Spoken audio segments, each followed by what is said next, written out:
Welcome to the Unitarian Universalist Church of the Brazos Valley, Brazos UU, or UUCBV for short.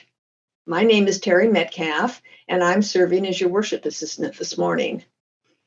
We are a welcoming congregation, which means we celebrate and welcome all people of diverse sexual orientation and gender identities. And we strive to welcome people across diversities of race, age, ability, immigration status, and belief. We're also a congregation working for reproductive justice.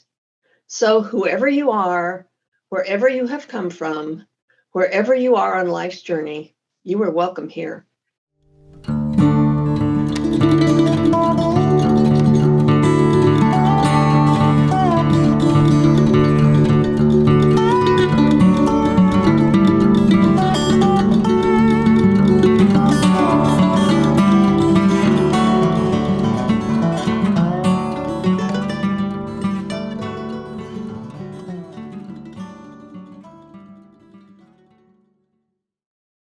This path to God made me such an old sweet beggar. I was starving until one night my love tricked God himself to fall into my bowl. Now Hafiz is infinitely rich, but all I ever want to do is keep emptying out my emerald-filled pockets upon this tear-stained world. Shams al-Din Mohammed, Hafiz.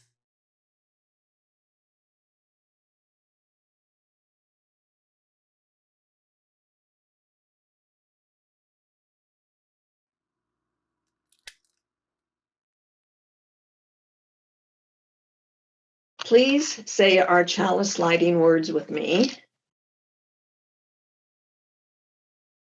We light this chalice, the symbol of our Unitarian Universalist faith, as a beacon of hope for all who seek justice, dignity, and compassion, and in celebration of the life of truth and meaning we share together.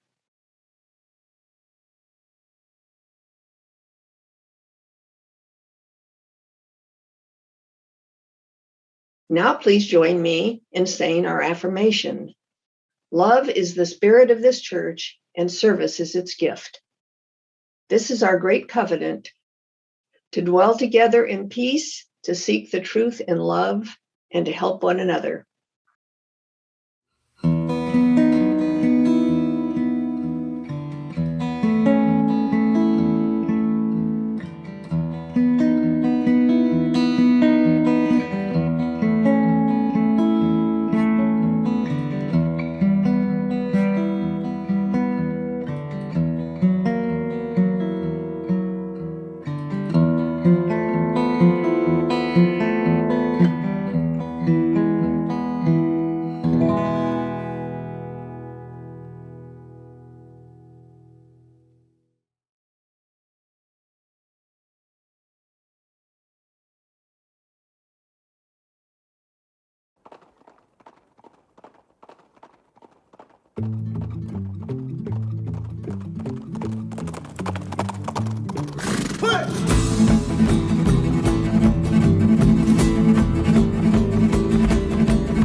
Our Time for All Ages this week is called The Camel Dances by Arnold Lobel.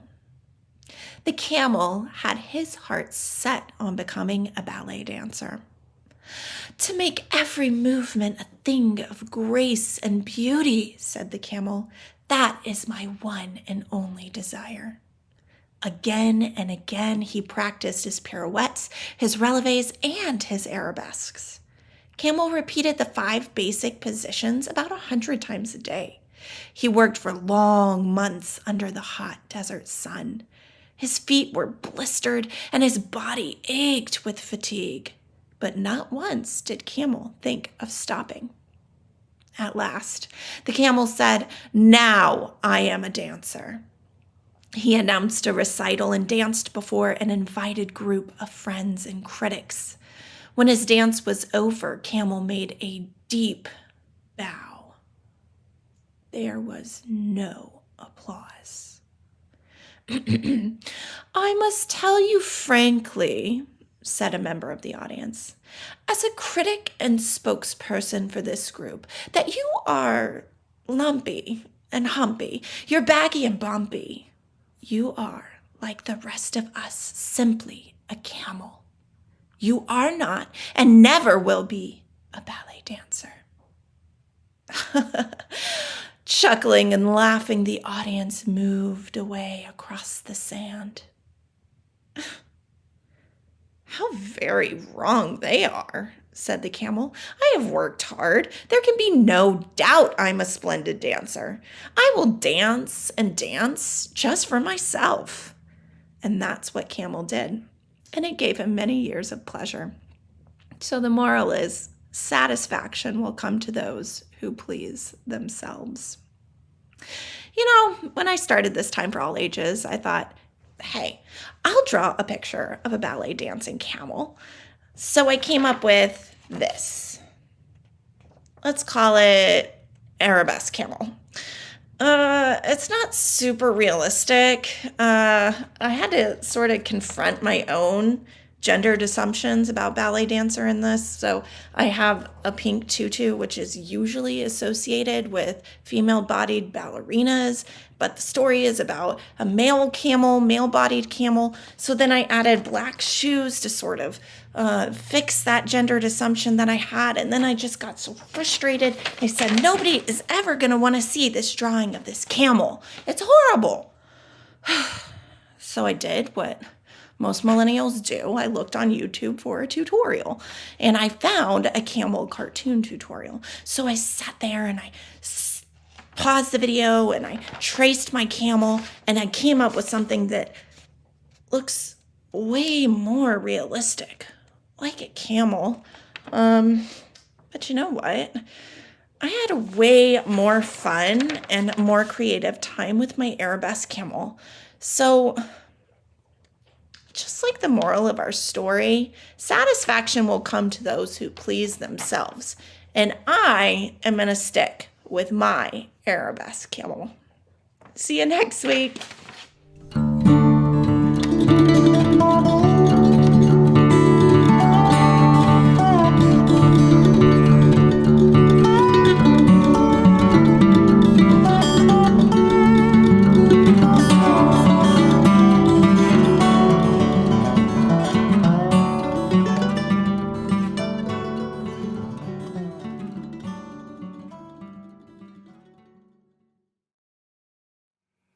Eagle Poem by Joy Harjo.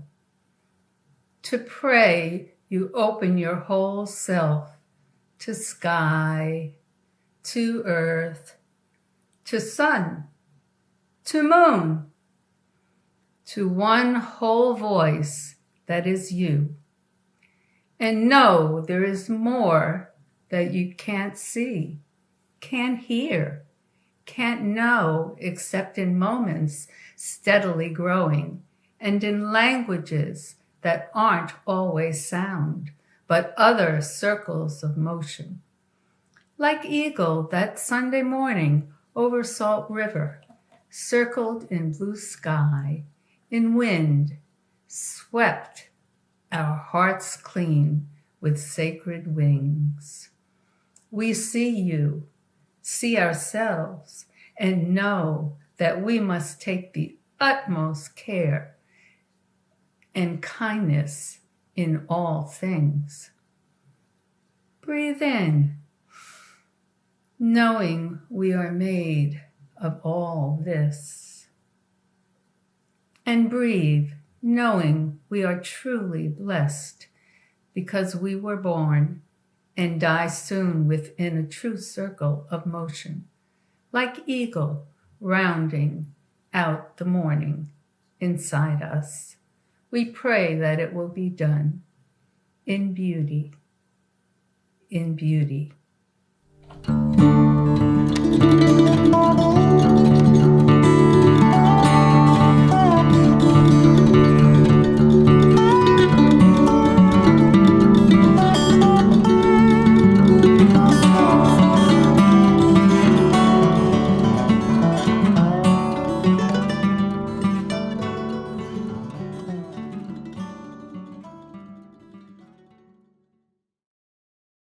This is a song that the music sheet tells us was written by a Michael Yeager and a Richard Keiths.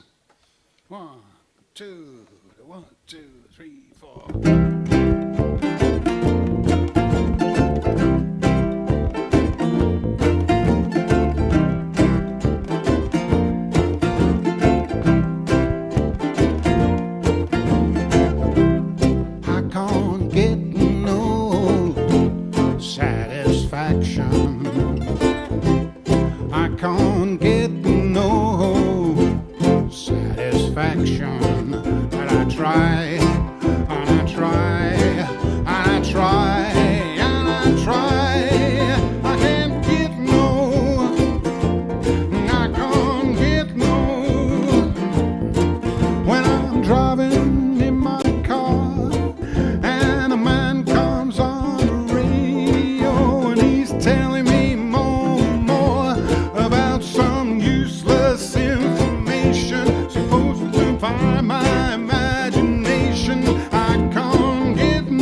That's what I say.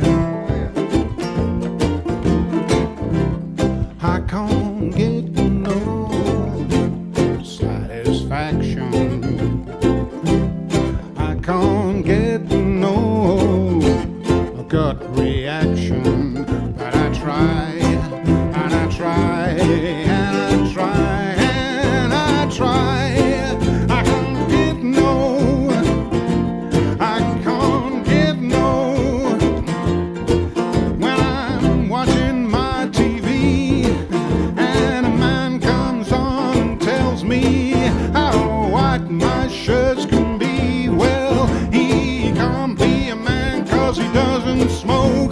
Same cigarettes as me. I can't get no.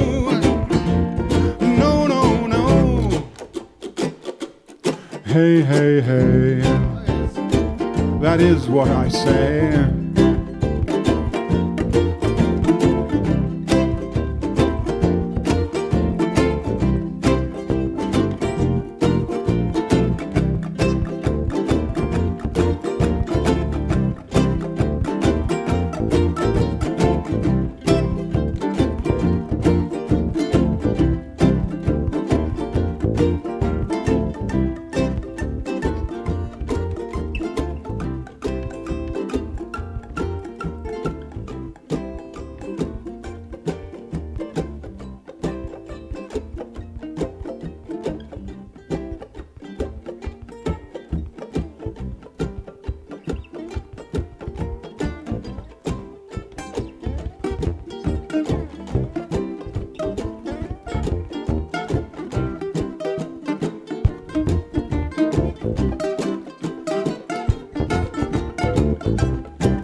I can't get no satisfaction.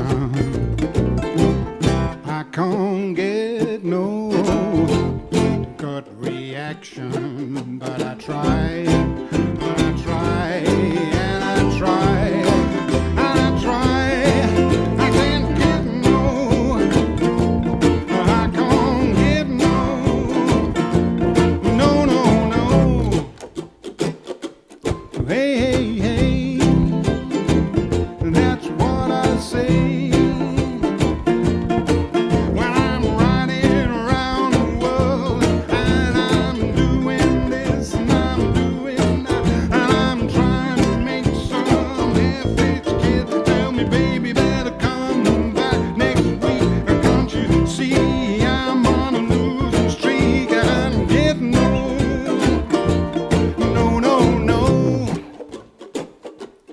Hey, hey, hey, that's what I say. I can't get me no satisfaction. I can't get no, I can't get no, I can't get no satisfaction. I can't get no.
A poem, Blessings for the Beginning, by Carrie Kopnick.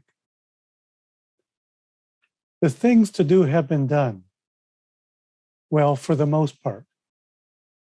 The people we need are in place. Almost.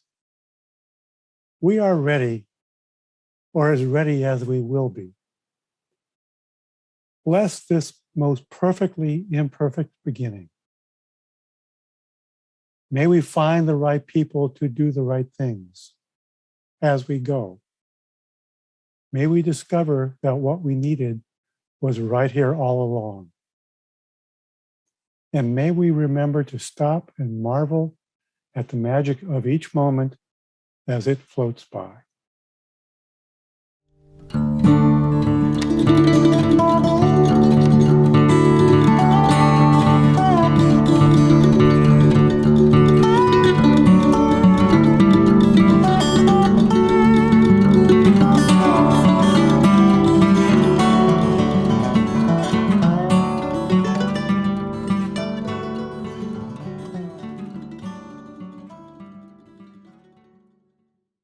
Making art, whether writing, drawing, painting, dancing, composing, or playing music, can be a spiritual practice.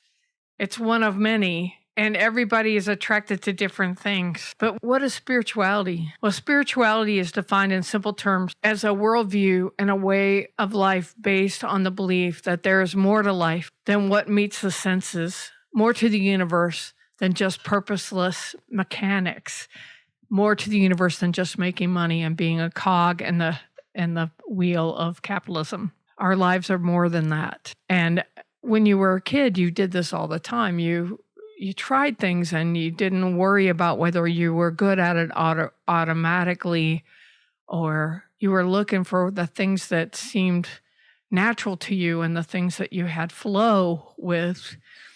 And as you get older, there's history as well as the pressure of what will people think?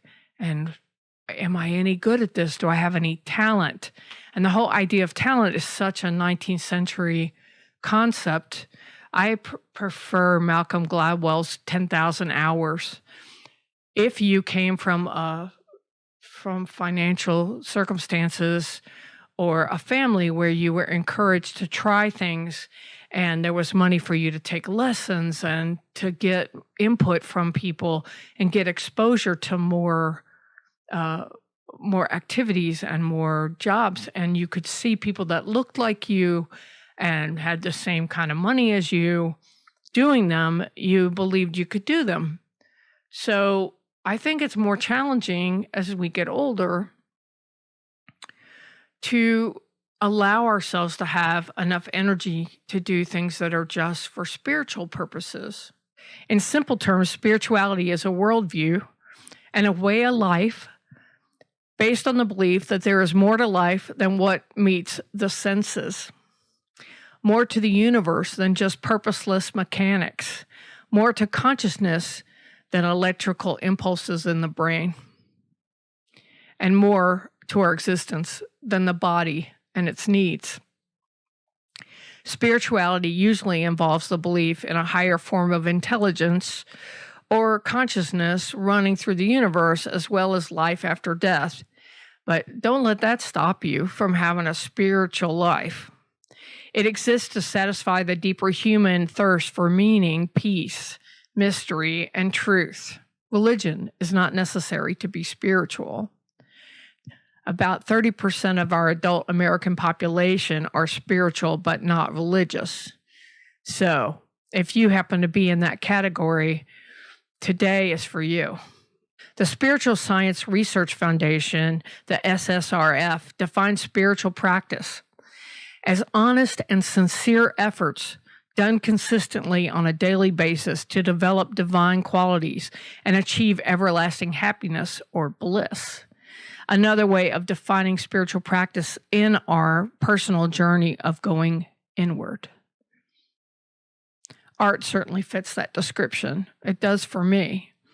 Not being a person that had much family or a lot of financial resources and a person who's made their living as an artist for most of their life, I would say 40 years of my life,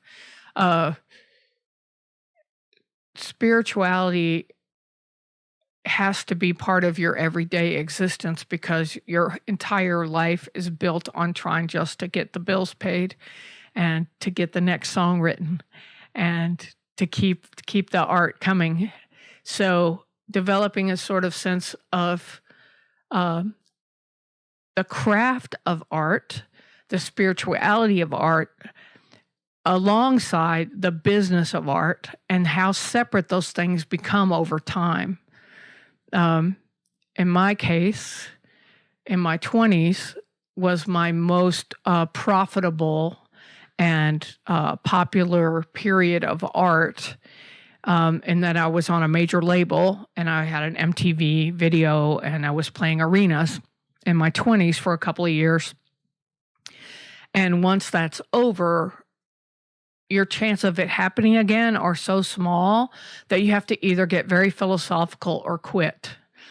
1 in a million people get a record deal, and only 5% of those people are still musicians after 5 years.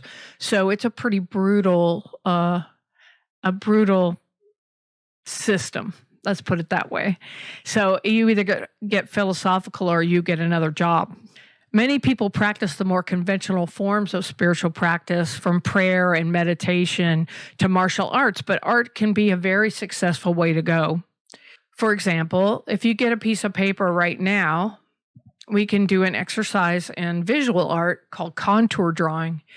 And what you want to do is you just get a pencil or a pen, something to draw with and something to draw on, a big enough space that you're not going to have your eye on the paper. So make sure it's big enough that you're not going to, mark up your table or something. And what you're going to do is focus on something in the room that you like looking at. It's pleasing to you. Or open a book and look at a picture. But what you're going to do is you're going to let your hand make a continual line, and you're following where your eye goes. And so you're drawing what's in front of you and you're really looking at it. You're not deciding what it's going to look like. You know, like when you were a kid and you drew, you're supposed to draw a Christmas tree and you go, doot, doot, doot, doot, doot, doot, doot, doot, doot, doot. Or you draw a present and you draw a square and then you put ribbon on it. They don't really look like a Christmas tree and they don't really look like a present, do they? But they're representations of that, and we're taught to draw that way.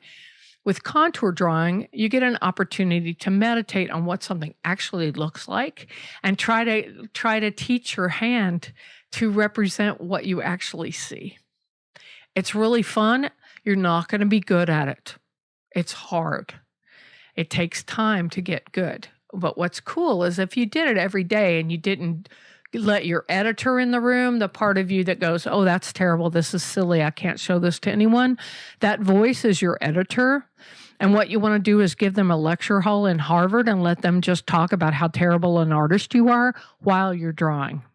That's the way to do it. You want to separate your artist self from your editor self. Now, the editor is really important and they'll come in later, but for getting started in art as a spiritual practice, I suggest that you pick something that you have no experience in, or you know for certain that you're not good at it, because then you're going to have more spiritual growth in that area. So what if you just do it for fun? Like, what if you're just going to draw for 20 minutes every day just for fun? And what if it was just contour drawing? So maybe next time you're at the grocery store, you pick up a sketch pad.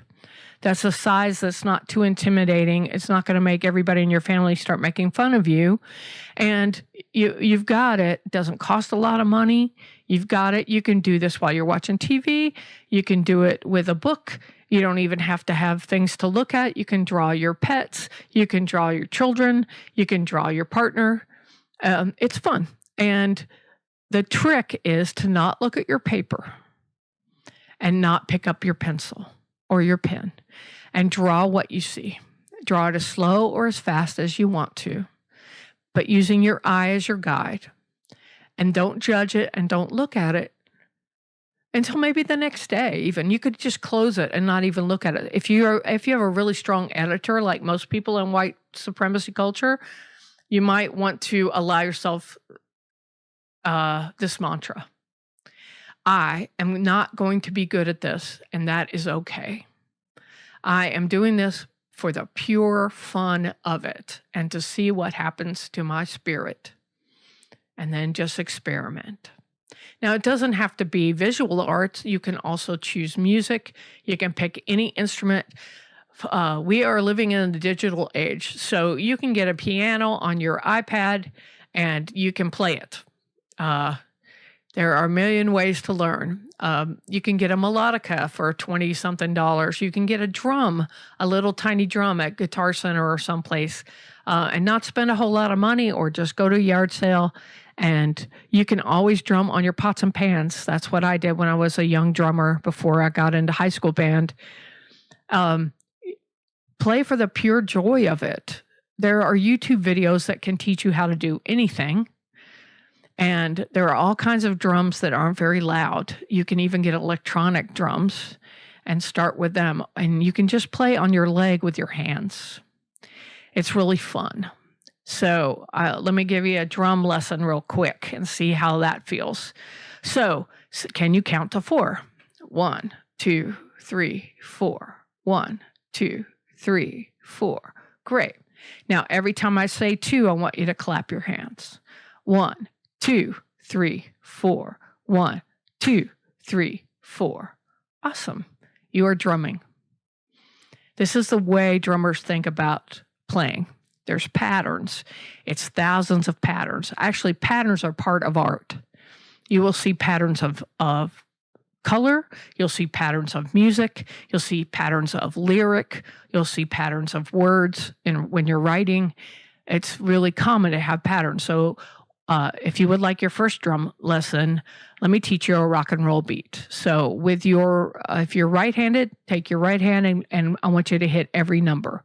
1, 2, 3, 4. 1, 2, 3, 4. Now, when you get that and you're feeling pretty comfortable with that, you've got a nice beat going. You've got a straight up. That is your hi-hat. That's the two cymbals that clip together in a drum kit. You see that? It goes that sound, that's your right hand if you're right-handed, or your left hand if you're left-handed. And with your other hand, your non-dominant hand, you're going to hit on 3. So it'll be 1, 2, 3, 4. 1, 2, 3, 4. 1, 2, 3, 4. It starts sounding like rock and roll, like, hey, baby, this is a rock and roll beat. Now, you're going to feel pretty uncoordinated for a while, and my advice is to do it correctly and slowly, a little bit every day, not just once a week for an hour, but by doing things correctly in short increments of time, you will work on it in your sleep, and the next day you'll be miraculously better. Learning art or doing really anything is like this, and it's really fun. So take something that's a little scary. Pick something that's a little scary, but that you've always wanted to do. Because I believe that, like Malcolm Gladwell says, the 10,000 hours, if you have passion for something and you're willing to do it, even if you are not very good at it, when you start, by putting the time in a regular way and in a relaxed way, because your brain works better when you're relaxed, you will get better. And pretty soon you'll have your 10,000 hours, which is basically mastery. You'll be able to say, yeah, I can drum a little. Yeah, I can play the accordion or whatever instrument you want to play a little bit. There's nothing wrong with getting lessons if you can afford it, but there's no reason to let money or a lack of resources or even a lack of much time to keep you from having art as a spiritual practice. And we're going to leave out whether we're good at it, and we're going to leave out whether you should be doing it for a living. You know, technically, I was doing art for a living. I did it for 40 years, and then I fell into ministry, which continues to use my skill set, but expanded my life greatly. So you just don't know how it's going to turn out. It's not always up to you, especially in the business of art, which is a whole nother conversation. Some people use journaling as a way to get in touch with their internal mind, their subconscious. There are other ways as well. You can do collaging, where you just take your old magazines and cut pictures out and then put them together in a way that's pleasing to you and glue them down on paper. And don't spend a whole lot of time worrying about it. Just do it. See what happens. One of the ways you can mess around with poetry is to do a thing called a cento.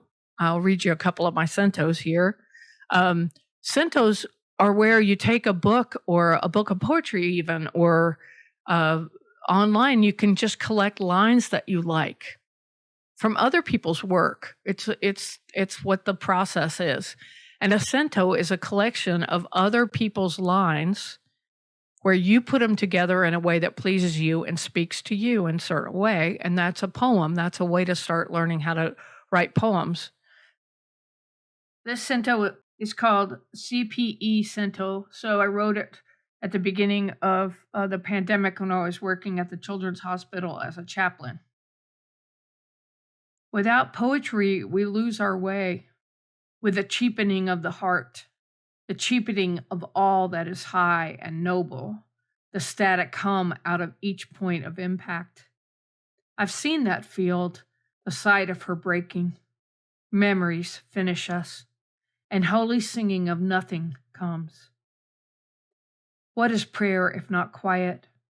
Such is religion, along the church wall, swaying to the tambourine.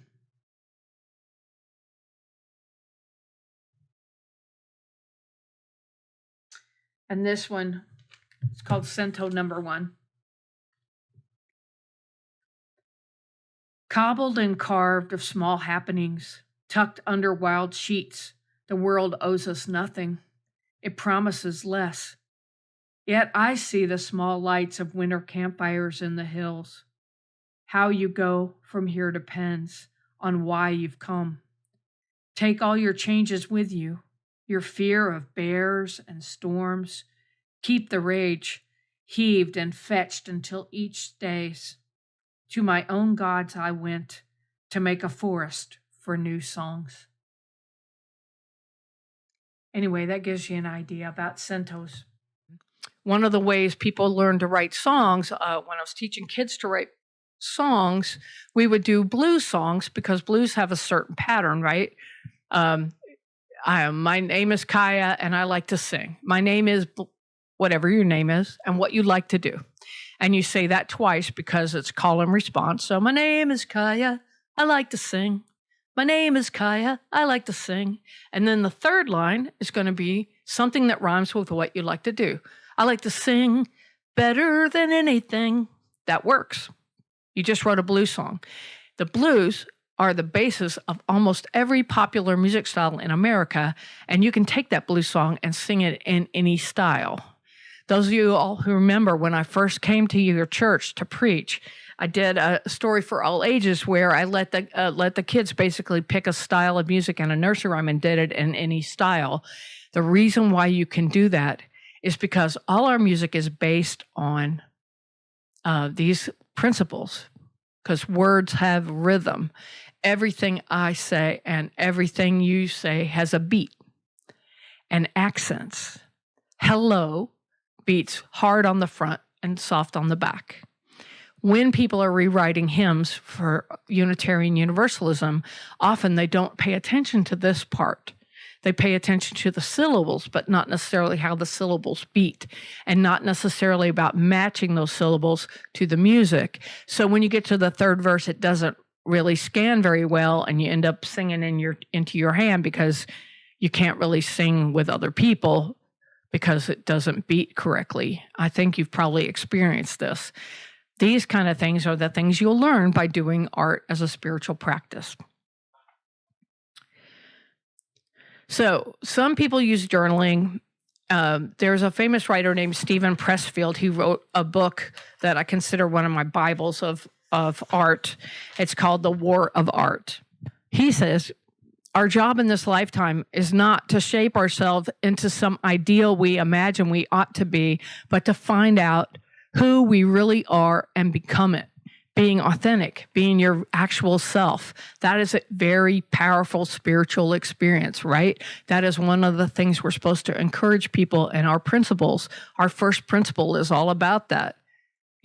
Recognizing the sacredness of who you are and the way you were made in the world and the decisions that you make that change you over time. And the more you trust yourself artistically, the more your artist self will trust you.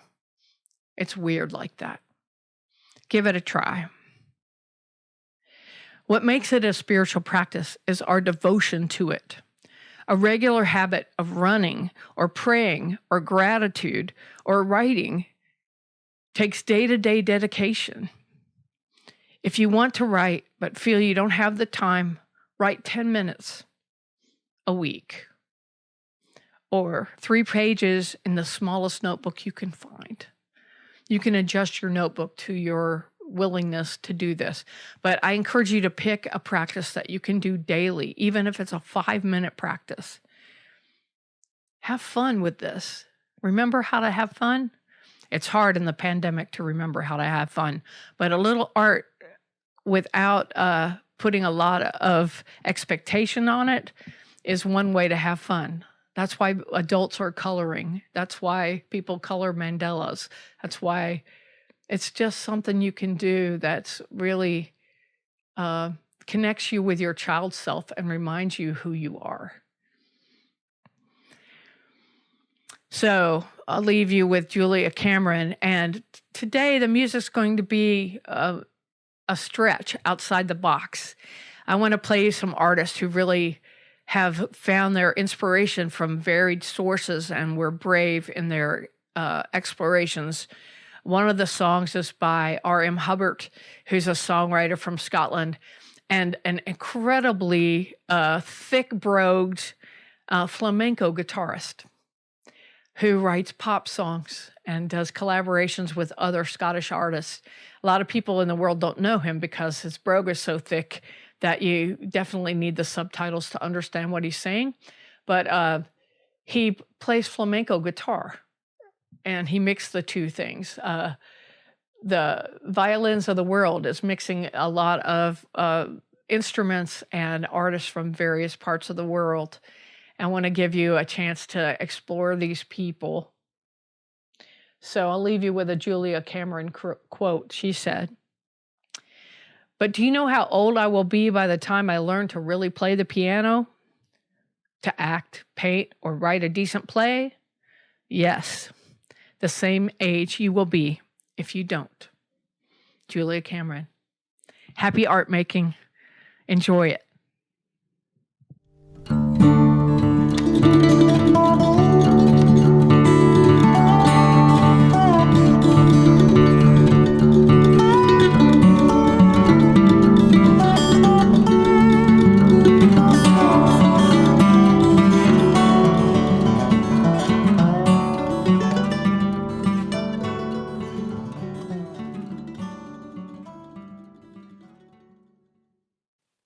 Hello, I'm Dina Imlay. And I'm Richard Imlay. I have been a lifelong member of the Unitarian Church. When I was about 6, my parents decided that my brothers and I needed a broad religious education, but without a rigid dogma that we would be expected to just accept. And so the family started attending the All Souls Unitarian Church in downtown Washington, D.C. And after a couple of years, they switched to a Unitarian Church in Bethesda, that was Maryland, that was closer to their home. From the beginning, I learned the value of openness to many points of view. When we moved to Texas 2 years ago, I knew we'd find a spiritual home at UUCBV. And so we've been attending ever since. I believe it is important that this church be supported financially as well as with talent and time, so that we will have a strong church over time and it will thrive. It was my father's influence that shaped my religious views from an early age. We had long talks. We would talk about the beginning of the universe and the fact that there was a force that was unseen and unnamed. And so when I was in high school, he suggested that I read The Age of Reason by Thomas Paine.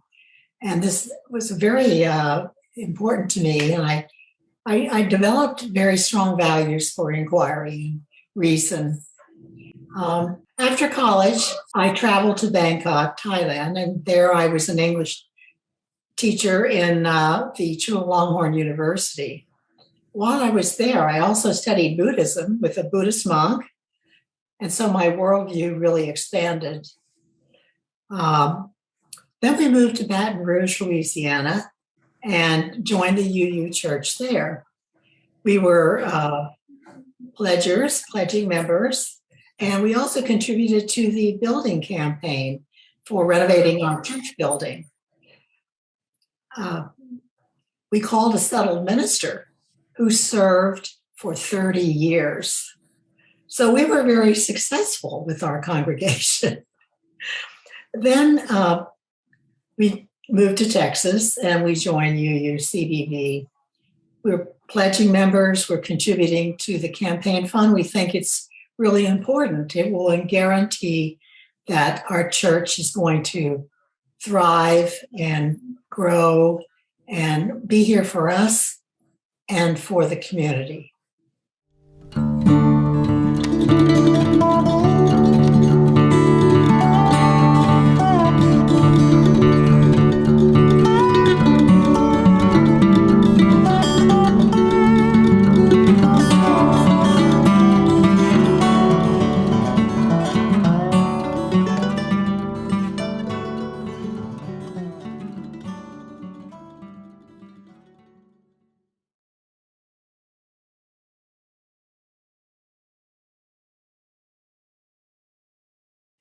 Now let an offering be taken to sustain and strengthen this place, which is sacred to so many of us, a community of memory and of hope, for we are now the keepers of the dream. This church shares the proceeds of the offering plate donation every week to support important nonprofit organizations with which we work. This month, we are proud to support Tiny Hope Village, a nonprofit organization formed to provide a permanent housing solution for people who have experienced homelessness in the Bryan, College Station, Hearn area. Please be as generous as you can.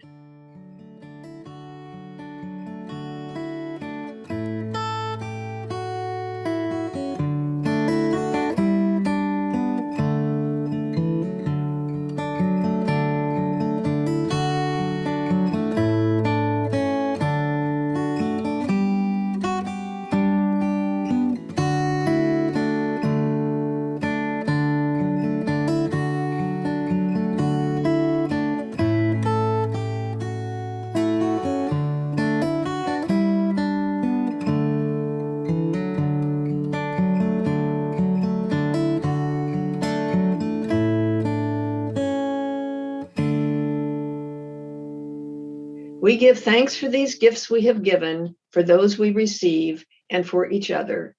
May your generosity return to you tenfold.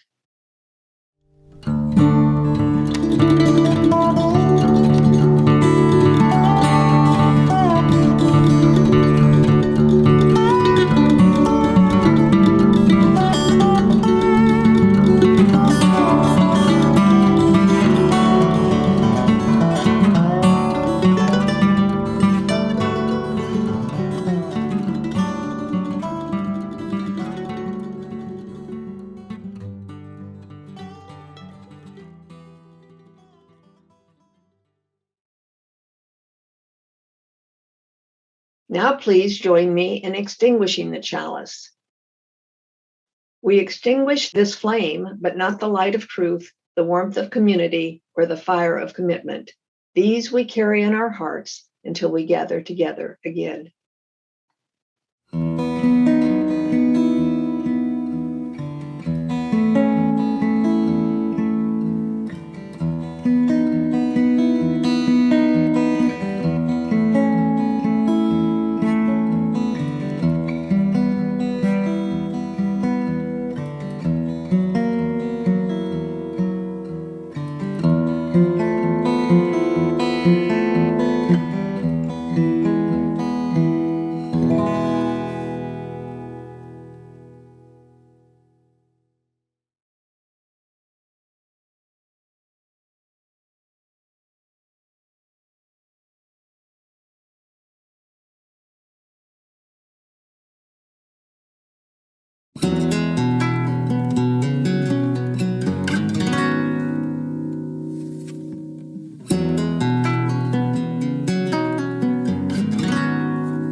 Forever be your passenger, as we gently raced beneath the trees of B roads and C roads, watching for fauna and singing along to that classic love CD we found in the hired car.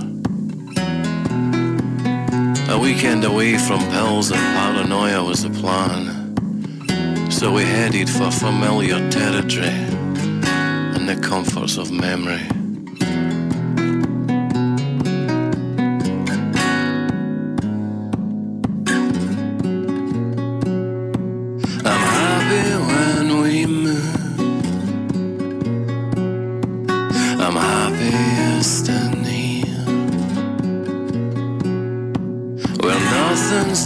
To prove, and nothing's left to fear.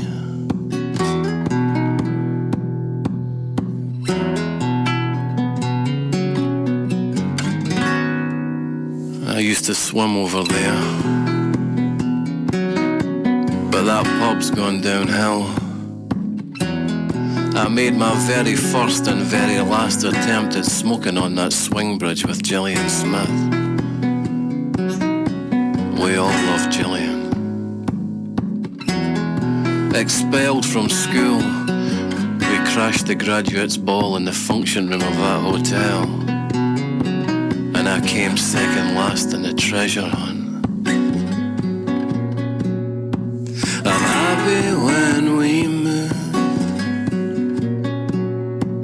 I'm happiest in here, where nothing's left to prove and nothing's left to fear.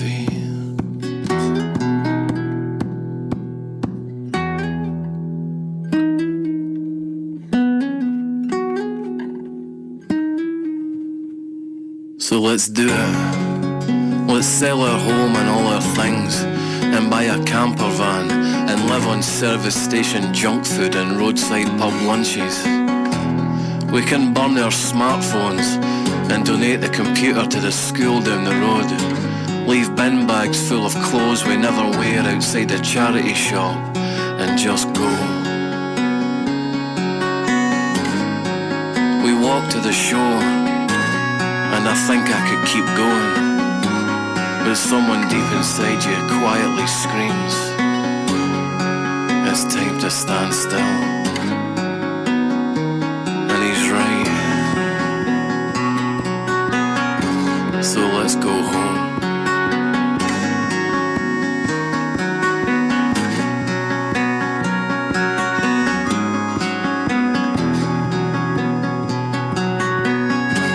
And what we can't build in bricks, I can build in my heart. Now we know how it ticks, and we know where to start.